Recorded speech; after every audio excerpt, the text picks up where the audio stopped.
This is To See Each Other, where we explore how people are reshaping small-town America and why writing it off as Trump country hurts us all.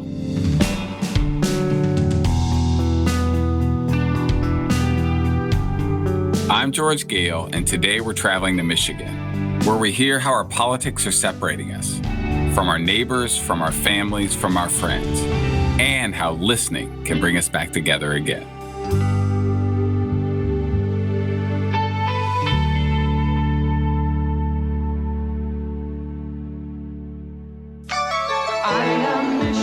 Michigan's an amazing place. Most people don't know this, but Michigan has more coastline than all but 2 states. There's so much beauty throughout the state. With wonder. I remember growing up in southern Indiana, our big vacation was to put the bikes on the back of my mom's Mazda GLC, and me, my mom, and my brother would drive up to Michigan and camp for a week. We'd camp close to Lake Michigan, and as a kid, it was a big deal to go to a lake that big. For me and my brother, it might as well have been the Pacific Ocean. Michigan National Guardsmen rolled into the auto strike zone to reinforce the troops already there. Later in life, I learned Michigan is the cradle of the labor movement and the middle class, where industrial unions were born of struggle. I was arrested on December 1st, 1955. It's where Rosa Parks lived and led for nearly 50 years, and Martin Luther King gave the first draft of his I Have a Dream speech. I go back believing that the new day is coming, and so this afternoon I have a dream. It's also home of the Michigan militia and the birthplace of the Republican Party. It's a state of immense wealth and deep poverty, often not that far from one another. The past 40 years have been really hard on working class people of all races in places like Michigan. Plants have shut down, unions have been weakened, and the kind of jobs that help millions move into the middle class have been shipped overseas or replaced by automation. It should come as no surprise that people are trying to make meaning of these shifts and the new hardships in their lives. In many parts of Michigan, the people informing how people understand these changes are conservative, and the right seized on the opportunity to paint the villain in this story as people of color and immigrants. Politically speaking, Michigan has been part of what folks call the Blue Firewall, a set of states that Democrats have depended on to win presidential elections. You have to remember that until 2016, Democratic presidential candidates had won Michigan's electoral votes 6 elections in a row. It's a state President Obama won in 2008 by over 800,000 votes, and in 2012 by 500,000 votes. In 2016, that firewall did not hold. Donald Trump on Monday was named the winner in Michigan, the last state to be awarded in the presidential election. Donald Trump won the state by 10,000 votes. I'll never forget that night. I just kept thinking there's no reason Donald Trump needed to win Michigan. It felt like as a collective we had failed there. So soon after the election, we started to talk about how we reinvest in rural and small town organizing. The first meeting was in Michigan, hosted by Michigan United. Michigan United is a statewide coalition of labor, business, social service, and civil rights leaders that brings the working people of Michigan together, and it's an affiliate of People's Action. We met at a church, organizers from across the country. We started with what we knew, that rural people in America did not feel heard or seen. To be clear, most people in this country don't feel heard or seen, and we know this. And we think the best organizing starts with listening. So we went out, knocked on doors in rural communities across the country, and we listened. And we asked people what issues they cared about and who and what they saw as responsible for declining conditions. And people really appreciated being asked. We heard over and over some version of, you know what? Nobody's ever asked me before. And then we did what organizers do. Across the country, in the wake of an incredibly divisive election, we brought people together. We focused on the issues people cared about, and we won change. We won expanded health care, opioid relief, and better jobs and wages. And yet we kept running into one challenge over and over. People who would wear the organization t-shirt, pay their dues, and show up to fight on the issues would also say, you know what? I just can't get with you on immigration. And in Michigan, that meant a huge divide, particularly in rural areas. While immigrants make up 7% of the state's population, 95% of Michigan's rural population is white. So we knew we had to address it, which is how the Deep Canvas conversations focusing on immigration came about. To start, People's Action rolled out the Deep Canvas in 3 states, including Michigan. Deep canvassing is not your traditional door-knocking campaign. It's not a campaign at all. These are longer conversations. And they require a radical empathy, an ability to start where people are at without judgment. We ask people why they feel the way they do, and we share how we think about this subject and how that thinking came to be. We don't try to persuade people. These sorts of intimate conversations also require a faith in people's ability to re-examine things if given the right context. It requires letting go of the politics of divide and conquer and the idea that isolating ourselves keeps us safer. This didn't always go well. There was one night while I was out canvassing where I swear Sean Hannity answered the door, 5 doors in a row. But on the best days, the conversations were transformative. Not just for the people on whose door we knocked, but for ourselves, as you'll hear later in this episode. And we know that these conversations have a true impact. We teamed up on this project with David Brockman and Josh Kalla of UC Berkeley and Yale. Brockman and Kalla are experts on these kinds of conversations and helped design the research component. And we found that the people we spoke with moved significantly from not supporting undocumented immigrants to supporting them. Proof that listening, truly listening, was more effective than paid political advertising or campaigns. And that significant shift stuck for months after this one conversation. People are really suffering. They're watching their towns and their livelihoods fall apart. They're watching people die from deaths of despair. And they're turning to, in many cases, the only voices that are talking to them, which is Sean Hannity. I sat down with Ryan Bates, the director of Michigan United. I first heard tell of Ryan when he was starting to build the organization with a focus on immigrant rights. He didn't have an office or a staff, but he was building Michigan United out of the back of his car. The progressive movement has not tried to talk to people in small town and rural areas and give them an accounting of why their world has changed and who's to blame and what we should be doing instead.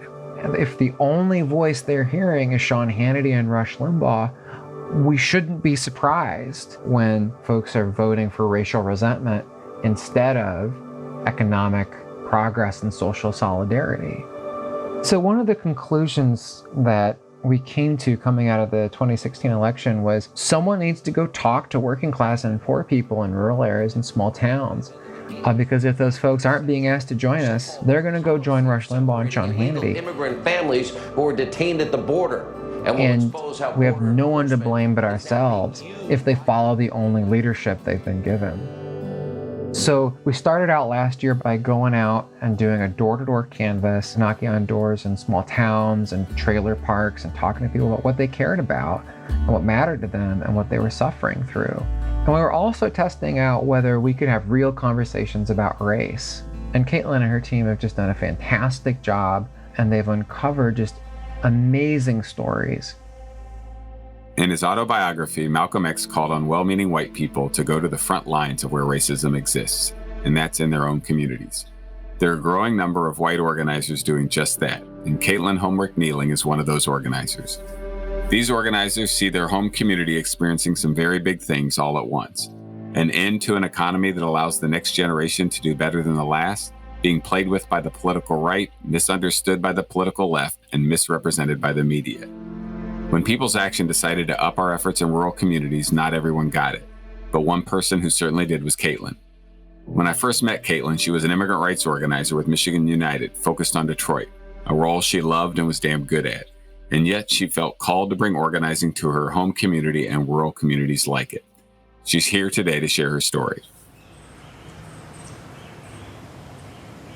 I grew up in a rural area in a woods about 8 miles out of town in a part of Michigan that we call the Thumb. It was this magical place where we had 10 acres and our trailer sat in the middle of it.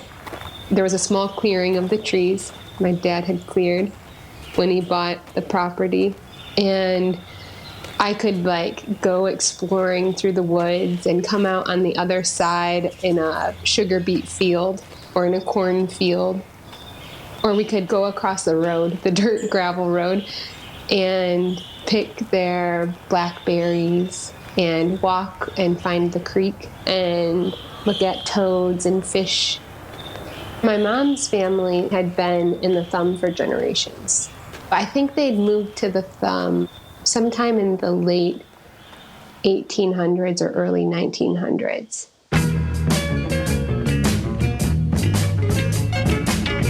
Oh, the Motor City's burning. My dad's family, his dad and mom, my grandma and papa, they actually grew up in Detroit for the most part.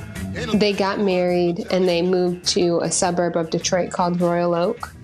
And that's where my dad was born. And he lived there, he grew up there until he was about 10. And then in 1970, so it was like right after the 68 race riots, they call it the Detroit Rebellion now. In the couple years after that, with like increasing integration, my papa decided to move the family up into the Thumb. As I got older, I became familiar with cities in Michigan like Ann Arbor because my aunt lived there and my cousins who were older girl cousins, and they were so cool. And Ann Arbor was like this hip university town. And I was like, wow, I want to become a lawyer and go to Ann Arbor. And that sentiment of like wanting to get away grew throughout my childhood and teenage years. The first time I voted in 2012, I drove from college back home 2.5 hours to vote because I wanted to vote there. And I split my ticket. I had such a mistrust of government, and I just felt like they were screwing us all, like both parties, that they were these elites, and that I was going to try and gridlock them. that was what I thought I was doing with my vote. So I voted for Obama for president, and then every other position after that, I flipped between Democrat and Republican. I was probably 20 years old, almost 21. I had learned about racism at that point. I felt very passionate about ending racism. I learned about economic inequality, and I had started to do research in my hometown and my school as part of an honors project about how schools were underfunded. And so I had this like very detailed analysis around injustices, but I hadn't mapped those onto the parties. I'd mapped it onto bottom versus top, and the people who were running for office were the top. 2015 and 2016, I started and even 2014, Black Lives Matter really took off, and the racial study group that I was in, sometimes our homework was to have a conversation with somebody in our life about racism. And so I was doing those things, and it was always resulting in hard feelings, or I was basically calling people racist and not really engaging with them in any other way. That was causing a lot of distance. So I saw how I was contributing to people feeling resentful of the liberal elites. Also, things were heating up with the election, and I was seeing people who initially were mocking Trump for running for office were now going to vote for Trump, mostly because of the abortion issue, but also some people because of immigration or because of racial politics as a backlash to Black Lives Matter and the Democratic Party. Some of those people were just sick of politics, but felt so insulted by the Democratic Party that they were going to vote Republican. So Caitlin came home. She found Michigan United and she began organizing and listening. The Theologian David Lockhead speaks of true listening and sharing as a way of knowing truth that neither party possesses prior to the dialogue. The work of the Deep Canvas is to create shared understanding grounded in actual lived experience without judgment. A side effect? In these days of division and separation, anti-immigrant policies and racist politics, the practice of listening and Deep Canvas brought together not just the canvassed and the canvasser, but also Caitlin back to her family and friends. On a scale of 0 to 10, where 0 is completely against healthcare for all, or 10 is 100% in support of a publicly funded healthcare for all, where would you put yourself on that scale? Probably around a 6 or 7. A 6 or a 7? I don't want to choose the number for you. So the 6 or the 7, you think? Go with 7. 7? Okay, and why is that number right for you? 8. Oh, how? Uh-oh. I have Yorkies too. So deep canvassing, I mean, I think you would assume that people would feel put off by the stranger asking what it was like for them to be a single mom 20 years ago, or what it was like for them to have to make decisions to go to work instead of taking care of their kids when they were sick, or instead of taking their kids to the doctors, still sending them to school. Or you'd think that they would feel that a stranger should not be asking them those questions. But if you have the courage to ask, people, for the most part, are willing to tell you.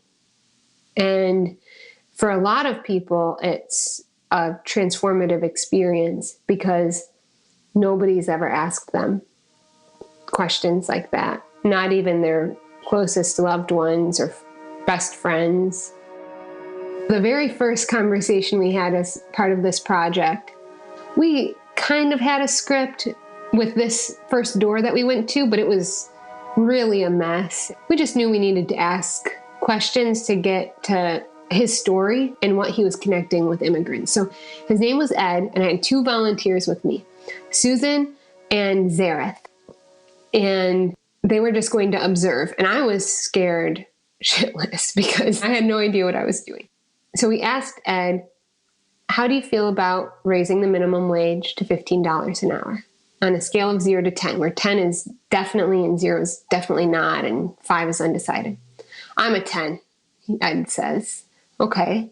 Well, what about if it included undocumented immigrants? He went off about how undocumented immigrants didn't deserve it and how that makes him want to put himself at a 0. I asked him if he knew any immigrants, and he didn't. Then I asked him, when's a time in his life when he's really needed care or support? And he started telling me about how he wasn't too happy with where his life was. Like, he's glad that he is where he is now in this trailer park in Oakland County, but he thought he was going to go a lot further. And he didn't, because instead he had struggled with addiction to the extent that he was incarcerated, that he was homeless for several years. And I just kept asking questions about that experience, about what happened and what it felt like, and what his relationship was to his family at that time. He shared about how his dad had been disappointed in him. And then he realized he did know an immigrant. His dad was an immigrant. His dad was an immigrant from England, and he worked in factories in England as a child and immigrated to the United States for a better life. And I kind of made the case to him that the immigrants coming over here and him have a lot more in common. This economy's hard and this world is hard, and they're just wanting to do what's best for their families. And he agreed. So by the end of the conversation, he had changed his mind completely. That was the first conversation. It was incredible. I cried a little bit, like I was tearing up. And Susan and Zareth and I looked at each other afterwards, like wide eyes and like our heads kind of like shaking or nodding, like just incredulous, disbelief. It was just amazing. I think I've learned that when you're talking to a voter, you're strangers. You're starting out with a blank slate. And in that conversation, we're showing them so much care and empathy about their own hard times and asking so many questions about their own life.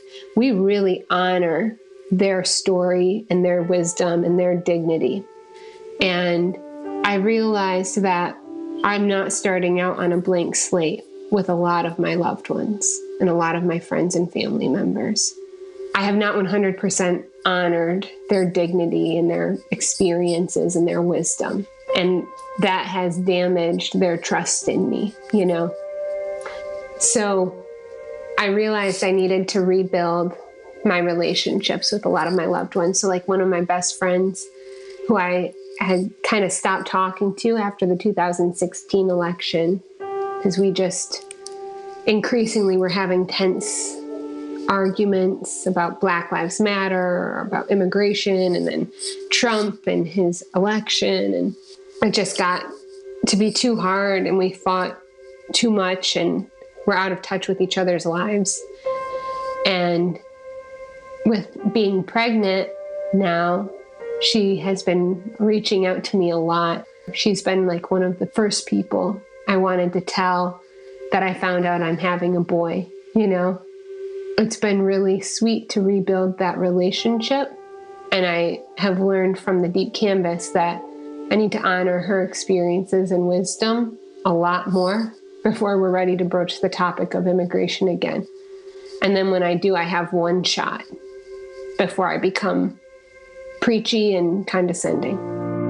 I have had an interesting situation with my mom. She kind of confessed to me a couple months ago that she was considering voting for Trump this time. She, who's always voted for a Democrat, always voted for the underdog, on election day 2016 texted me, "May the best woman win," you know. She kind of confessed that to me, and I was not sure what to do. I was shocked and immediately like defensive and like, oh my gosh, my working class feminist idol, what? You know, what I learned was to not respond yet, to just let those emotions pass. You know, if I can't have that conversation with her in that moment because I'm reacting so emotionally. And when you're canvassing, you learn you can't be you have to let go of what they think of you, and you got to be ready to give up a lot. And when it's your mom, that's giving up a lot, you know? So I just let it sit, and I brought it up a couple of weeks later.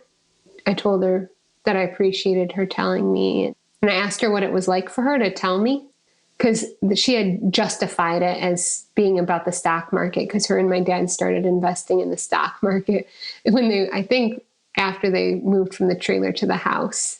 And I think for the first time last year, she was starting to feel like maybe she wasn't going to be an underdog anymore. Like maybe she would be able to retire at a reasonable age. And she just wanted that to continue. And she thought Trump could make it continue because he's the one who made it go soaring in 2019. So I asked her what it felt like, what it was like for her telling me that. And she said she was really surprised that I didn't freak out. I think I'm exploring most with like how to have these conversations with my mom. But first, I'm still growing our relationship to the point where we have that sort of intimacy, you know? I think when my friend, like my old best friend, texted me asking, so I'm not prying, but how did the ultrasound go? You don't have to tell me anything, but at least tell me baby's healthy, you know? I think that made me really hopeful. That like, I think that'll stay with me for years. And also my mom opening up to me. And I mean, knocking on doors keeps me hopeful. I'm my most hopeful when I'm walking outside in a canvas shift in the sun, especially if it's in a town on the water. I wish I could say I anticipated deep canvassing in the neighborhood would teach us how to reconnect with our families, but it makes sense that it does. We've just not been given the skills to have these conversations. We either avoid them or get into them in all the wrong ways. But Caitlin's story, to me, is a reminder of what's possible, both politically and personally, when we listen. I caught up with Caitlin recently to see how the conversations with her family and friends progressed through the pandemic and through the protests of the summer. She told me how she had used deep listening to have conversations about police killings and Black Lives Matter protests to see how her community from back home was understanding it all. And while she'd been nervous to have them, each conversation felt like a small success. Some family members and friends have even joined some Michigan United events. She's even more convinced that every conversation is a chance to move forward. I couldn't agree more. It feels like we as a society often listen, not to learn, but to confirm. There is so much in our culture that rewards listening to confirm how the person is wrong and bad in exactly the ways we thought they were. And while there may be short-term gratification in this stance, I'm pretty sure in terms of creating change, it gets you just about nothing. Here's one path, and I think it's a path that much of the country is on right now. You don't believe what I believe, therefore we are not going to be in relationship, goodbye. Another path could be, I want to understand what you're up against. I want to understand the struggles you face. And I truly want to understand how you came to see the world the way you do. And I want to be vulnerable with you. I want to share what I'm up against. I want to share how I came to believe what I believe. We don't have to see eye to eye, but I hope we do keep talking. This is a much more courageous route, one that we're trying to walk with a deep canvas, one that Caitlin, like so many of us, is trying to walk with her family and friends. And this is the path we need to walk to bring ourselves back to each other and to our communities. And I believe we can do this, as Bridget Antoinette Evans of the Pop Culture Collaborative recently said, by having the bravery to cross borders. Let's give it a shot and listen to each other along the way. If you're looking for more about all of this, head to peoplesaction.org/podcast to learn more about Michigan United and the work of the Deep Canvas. We'll also have stories from more of our canvassers and details on how you can get involved in the work in Michigan and across the country. Thanks again to the New Conversations Initiative, the Race Class Narrative Project, and David Brockman and Josh Kalla of UC Berkeley and Yale for helping us design the Deep Canvas. And thanks to you for listening.